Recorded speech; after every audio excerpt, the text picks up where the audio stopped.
In Switzerland, we have this newspaper called NZZ, New Zurich newspaper. And the NZZ has an interesting rule when you want to own their shares, when you want to become an owner of the company.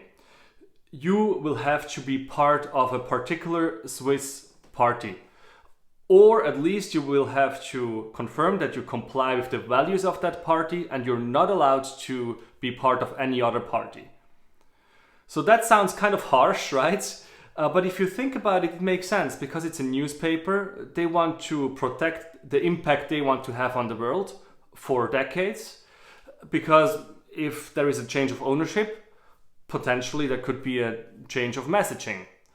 And that the founders didn't want that to happen, so that's the system they chose. And also from a branding perspective for the readers, they know what they get. And even the opponents of that political position, they know what they get and they can read the newspaper or they don't. So in a way, it's very authentic. And I think this authenticity could be needed for CPG companies as well, consumer packaged goods companies. In CPG, we talk a lot about authenticity and about how we stand for our values, etc., etc. But nobody seems to stand as strongly behind their values to really make it official, to say, okay, we only want those guys, these people to own our company, and that's what we stand for, and that's what we don't stand for. Even the most purpose-driven brands don't do that. If you think about an Oatly, they have this great advertising, like milk, but for humans. And in a way, they're like a media company. They are selling a version of the truth. They're not only selling oat milk, right? It's far beyond oat milk, that statement, for example. And that's their aspiration. I think it's a great aspiration, much needed in the world. At the same time, sometimes it feels inauthentic because it's not 100% clear what the positioning is.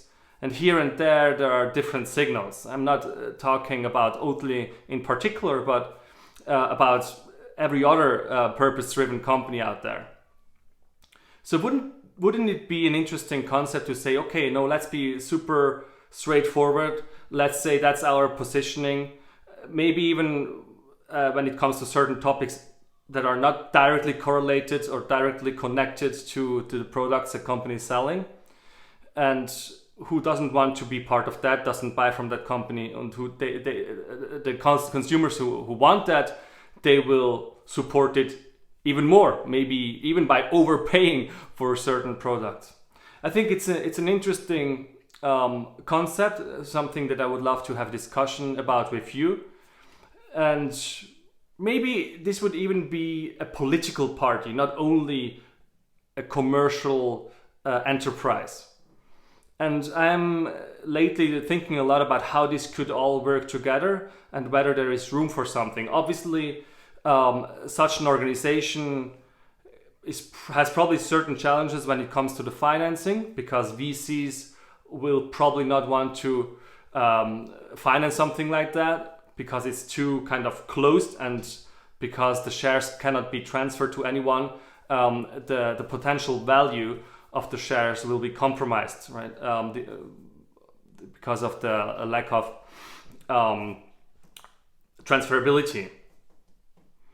But anyway, this could be a structure on a holding level just to make sure, kind of define the baseline of certain values that all brands beyond owned by this holding have to have. To say it a bit simplistically, I mean, there are various ways of selling freedom, for example. Right? You don't have to have everything in one brand and just talk in this way, but you could establish certain parameters. For example, you could say our definition of freedom is live and let live, and we don't want to sell animal-based products, just as an example. Anyway, let me know in the comments or direct messages on LinkedIn or wherever what you think about this idea, where I might have some blind spots, and yeah, maybe there is something there.